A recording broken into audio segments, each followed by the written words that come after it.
Les amis, salut à tous, bienvenue sur ma chaîne et bienvenue pour cette nouvelle vidéo dans ce magnifique cadre idyllique, malgré le temps un peu pourri, que je suis pas peu fier d'avoir dégoté. On a une magnifique vue plongeante sur la ville d'Auxerre, avec une petite vue sur des champs à l'arrière-plan, des bois au bout là-bas. C'est assez sympa, je suis content. Qu'est-ce qu'on va faire aujourd'hui? Aujourd'hui, tout simplement, on va parler un petit peu, on va discuter de cette voiture, de la Dacia. On va essayer de savoir si c'est intéressant de l'acheter neuve ou s'il vaut mieux au contraire plutôt l'acheter d'occasion. Donc voilà, ce que j'ai fait, c'est que je vous ai détaillé 6 avantages d'acheter cette voiture neuve et 6 avantages de l'acheter d'occasion. Comme ça, à la fin de cette vidéo, vous pourrez assez facilement vous faire votre propre idée et puis acheter votre voiture de la façon qui vous convienne le mieux. Je me suis tout noté sur le téléphone parce que j'ai pas tout dans la tête. Premier avantage d'acheter cette voiture neuve, c'est le choix de la configuration. En l'achetant neuve, on peut choisir entièrement la configuration qu'on voudra, la peinture, si on veut le toit ouvrant, si on veut les jantes alu, quel type d'instrumentalisation on veut à l'intérieur, quel type de navigation, est-ce qu'on veut la navigation média-nav ou pas, ou juste avec le téléphone. Enfin voilà, il y a pas mal de choses à choisir et quand on l'achète neuve,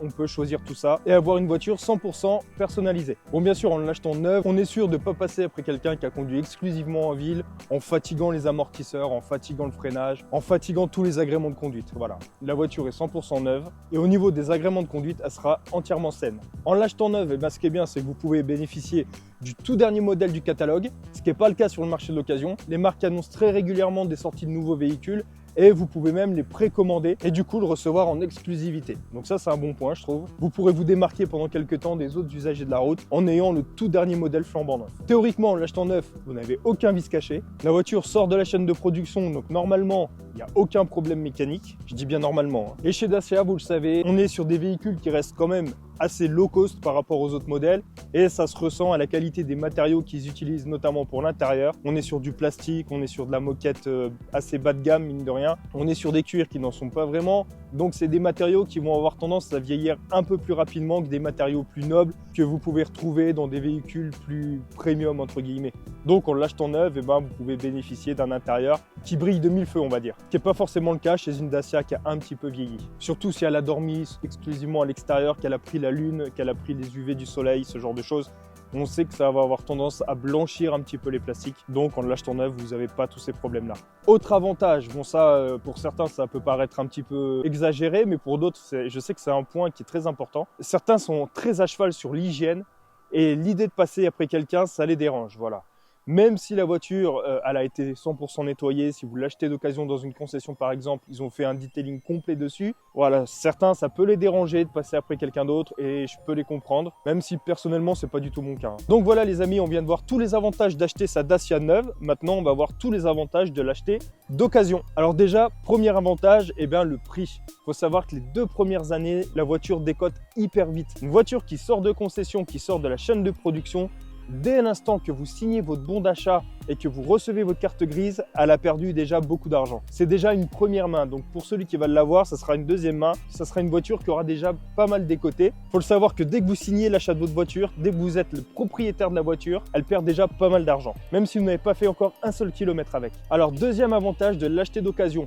Et quand je parle d'occasion, on va mettre les choses au clair. Moi, je me dis environ 50 000 km. Je trouve que c'est une bonne marge. 50 000 km, c'est déjà un véhicule qui a déjà pas mal décoté. Et mine de rien, pour des voitures d'aujourd'hui, 50 000 km, ça reste quand même assez peu. Donc voilà, en 50 000 km, la voiture, elle a eu le temps de faire ses preuves. C'est-à-dire qu'en fait, il y a beaucoup de personnes qui achètent des voitures, je le vois beaucoup sur les forums, qui commandent leur véhicule, notamment leur Dacia, sur le site, qui la reçoivent et qui déjà, au bout de quelques mois, ont fait pas mal d'allers-retours en concession parce qu'il y a eu un problème d'assemblage de matériaux, parce qu'il y a un souci de... Je ne sais pas, ça peut être tout et n'importe quoi, mais il faut savoir qu'il y a des modèles, même s'ils sortent de la chaîne de production, c'est déjà des modèles à problème. Donc voilà, vous saurez que vous aurez une avalanche de problèmes avec ces modèles-là. Et l'avantage de l'acheter dès les 50 000 km, c'est que vous avez un historique de la voiture et vous pouvez identifier assez facilement si c'est justement un modèle à problème ou non. Tout à l'heure, on a parlé du choix de la configuration. On avait dit qu'en l'achetant neuve, on pouvait choisir entièrement la configuration qu'on voulait sur sa voiture. C'est vrai, mais il y a un petit bémol. Il faut savoir que Dacia, encore une fois, on est sur une marque qui est quand même moins chère que les concurrents. Et du coup, pour proposer des véhicules moins chers, ils proposent aussi moins d'options. Alors, on n'est pas chez BM où vous pouvez choisir la couleur de votre pommeau de vitesse, où vous pouvez choisir la couleur de votre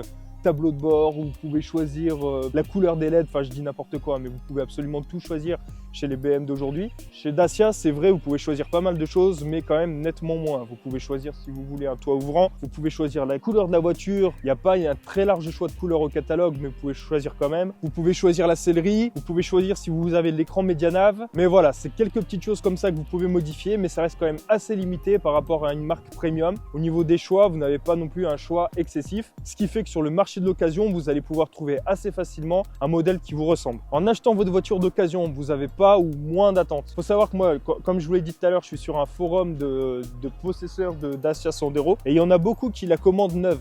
Je vois les délais d'attente, honnêtement, ça fait peur. Il y en a, ça dure presque 1 an pour recevoir leur voiture. Ils la configurent sur le site, ils envoient leur bon de commande, ils ont payé et maintenant, il faut tout le temps de la production de la voiture. Et honnêtement, des fois, ça dure très longtemps. Quand vous êtes quelqu'un comme moi qui n'aime pas attendre, moi je sais que quand je change de voiture, il faut que ce soit tout de suite maintenant. Limite, il faut que j'aille chez le concessionnaire, je veux ma voiture, limite, il faut que je reparte avec. Et ben ça peut poser problème. En achetant votre voiture d'occasion, ça peut aller très vite. À titre personnel, j'ai eu beaucoup de chance. Vous savez que je l'ai acheté neuve, mais parce que c'était un modèle qu'ils avaient déjà en concession. Et j'ai pas fait la configuration moi-même du coup, mais ça a été quand même assez rapide. J'ai signé le vendredi, j'ai eu l'accord de financement le samedi et j'ai récupéré la voiture le mardi. Mais si vous la commandez, voilà, il peut y avoir des délais astronomiques. En achetant votre voiture neuve, le rodage, il est déjà fait. On avait déjà parlé du rodage sur la Dacia Sandero dans une précédente vidéo. Je vous avais dit que je ne savais pas combien de kilomètres ça représentait. Je vous avais demandé de me le dire dans les commentaires. Et de mémoire, je crois que vous m'aviez répondu environ 1000 km. Ça se fait assez rapidement. Mais il faut savoir que les 1000 premiers kilomètres, il vaut mieux éviter de taper dedans pour respecter le rodage en fait. Quand vous achetez votre voiture d'occasion, vous savez que le rodage, théoriquement, il est déjà fait, à moins d'acheter un modèle d'occasion qui a moins de 1000 km. Mais ça court pas les rues. Quand vous achetez votre voiture d'occasion en concession, bien sûr, vous avez finalement les mêmes garanties que si vous l'achetiez neuve, mais pour beaucoup moins cher. Donc pourquoi s'en priver? Juste parce qu'il y a quelqu'un qui est passé avant vous. En choisissant de l'acheter d'occasion, vous perdez moins d'argent. Il faut savoir que la voiture décote le plus les 2 premières années. Voilà, c'est les 2 premières années qu'elle perd le plus d'argent. Donc finalement que vous aussi, vous perdez le plus d'argent. Alors du coup, après avoir vu tout ça, on se rend compte quand même qu'il vaut quand même plutôt préférer l'acheter d'occasion. Moi, honnêtement, je préconise environ 50 000 km.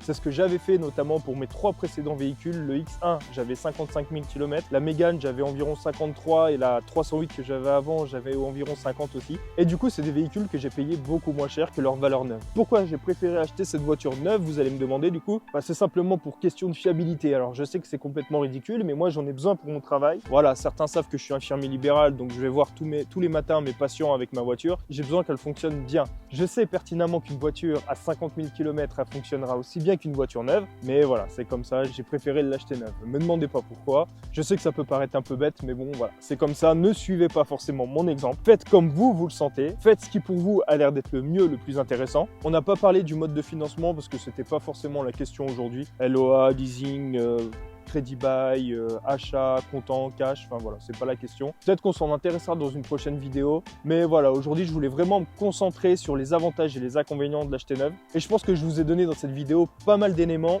pour vous faire votre propre idée. Dites-moi dans les commentaires ce que vous avez comme voiture, si vous avez une Dacia, et si vous l'avez achetée neuve ou d'occasion. Moi je vais vous laisser ici les amis, parce que je dois vous avouer qu'il pèle un peu quand même. On est un petit peu en hauteur, du coup il y a une espèce de vent un peu glacial, et je suis en train de me geler les couilles. Je vous dis à très vite pour une prochaine vidéo. N'oubliez pas de mettre un petit like et de vous abonner à la chaîne si ce n'est pas encore déjà fait. Portez-vous bien les amis. Ciao!